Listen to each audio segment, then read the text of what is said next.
episode of CRESI's Ontario Landlord Series podcast. If you don't know by now, CRESI is an acronym for Complete Real Estate Solutions and Investments, and it's about being your complete solution for all of your real estate and investment needs. This podcast, again, is about making sure you're getting the right information so you can always make an educated, informed decision for yourself with all the correct information to do so. Today, we're going to talk about police involvement with your rental property there and the tenants that live there. There are some misconceptions and some confusions that go around in this, and when we can call the police and what they can actually do, or can they do this or that, or anyways, what they need to be called for. So the first thing I'm going to mention here is something that we've already done a full podcast on already with Stonegate Legal Services Representative Mr. Rob Lisi, a good friend of the show and of mine. So we're bringing him back in today. We're going to talk about the police involvement, and the first thing we're going to start with, Rob, is what about tenants when they abandon their belongings and they disappear without notice? Is that a time to get police involved, and how do we handle that situation? No, the police. So this is the problem, is that a lot of landlords think that the police is the end all. So they always call the police, and I'm going to be careful how I say this, but the police get annoyed because this is what they call BS calls. I'm not going to say the word, but BS calls, because this is not in their jurisdiction. If you ever call the police for a landlord and tenant matter, they will tell you this is beyond our jurisdiction. We are here only to keep the peace. You need to go through the avenues of the Landlord Tenant Board. So landlords need to stop calling the police every time that there's an incident. The only time that you should really be calling the police is when there's a domestic disturbance or a safety issue. Then you can get the police involved. But if you're talking about a tenant matter, specifically a tenant matter, they will not get involved. So like you were saying there, disturbing the peace, right? Excessive noise, parties, something like that. Is that neighbors as well as other tenants in the property? Obviously the complaints and stuff like that would be one of the times you're saying that the police should be involved here. Yeah, absolutely. If there's excessive noise, partying, disturbance, fighting, stuff like that, remember, they're there to keep the peace. Safety of the tenants. We had an instance in one of our buildings where we had two tenants going at it, where he was very scared of the other tenant, and anyways, police were talked about and brought in, and we ended up being able to move him into a unit of ours down the road. So he was very happy that we solved that situation. They no longer had to be neighbors, but going at it for whatever reason, people don't seem to get along and live beside one another. Is definitely one of the things with multifamily units. Kev, can I add something, if you don't mind, Yeah. since you brought that up?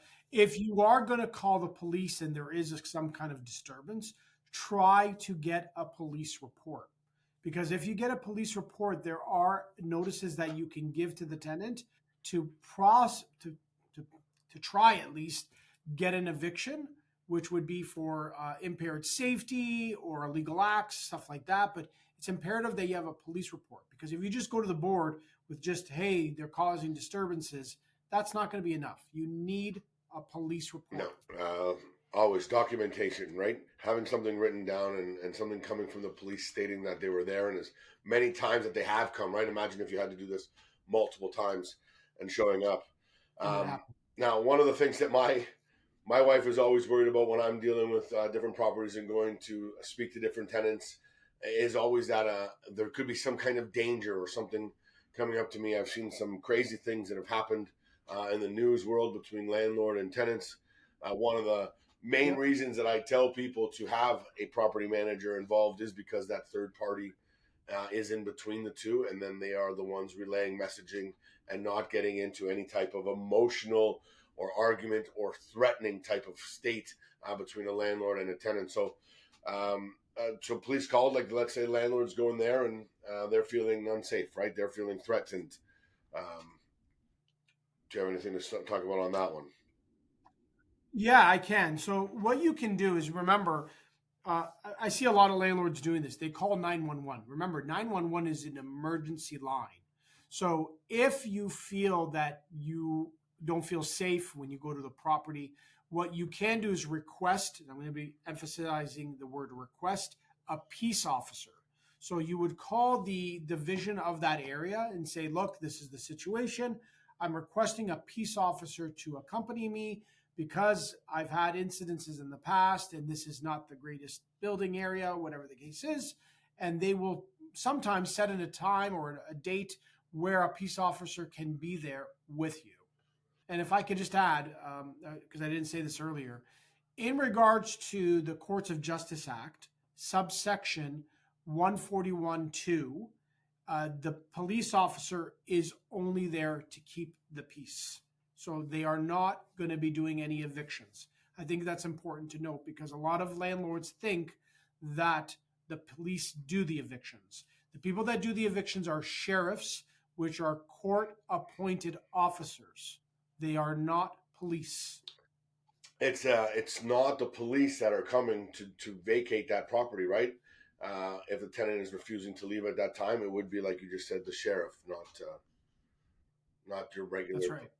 A lot of people don't know that. No, as I always say, you don't know what you don't know, and you only know what you know.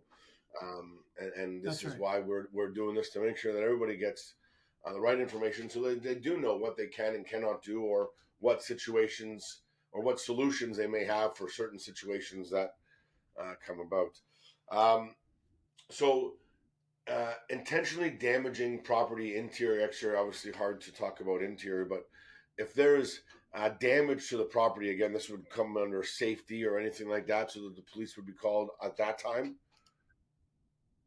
Yeah, you can call the police, but again, you got to be careful, because is it going to be a criminal matter or is it going to become an LTB matter? So the LTB, there is applications that you can put forward for damages.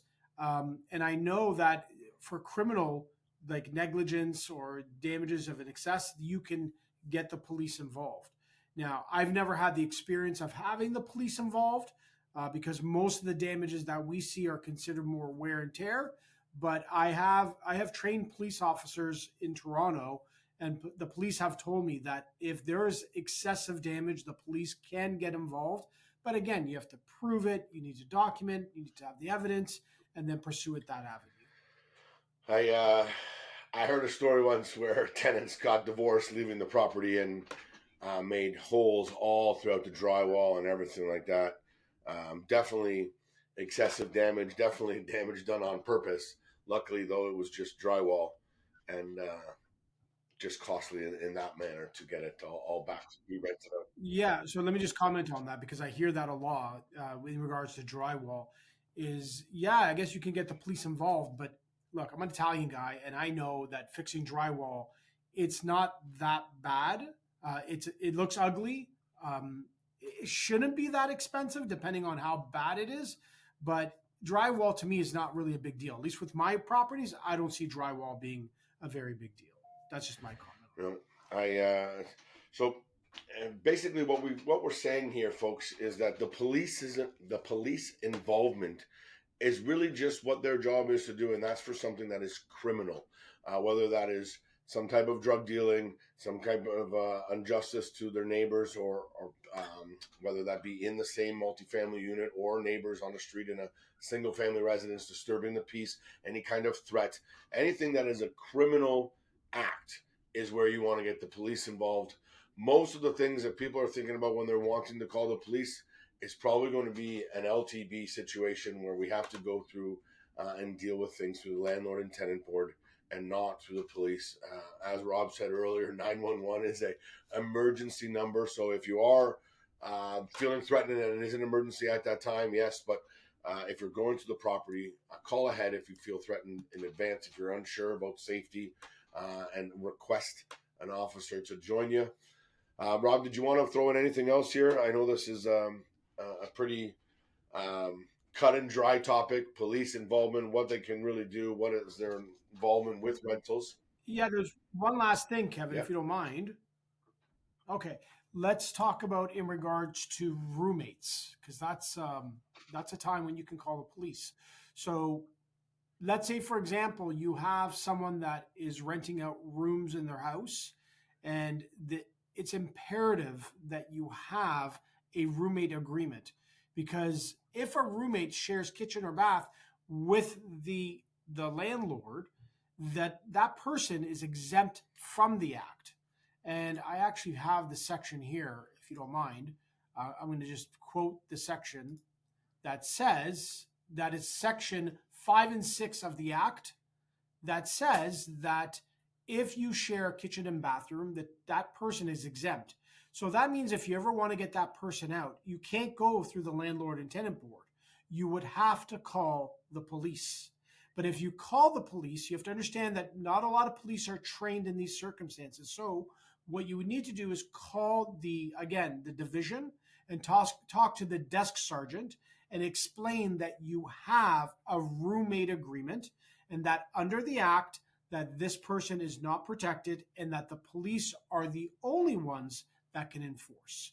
That's the last point that I want to make because a lot of people don't know this as well. And in this case, it's imperative you have something in writing. Always, right? If it's not written down, it didn't happen.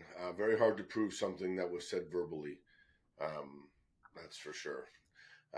So I hope everybody listened to the end there because that was a good nugget right there that you shared at the end there with regards to roommates versus a tenant situation.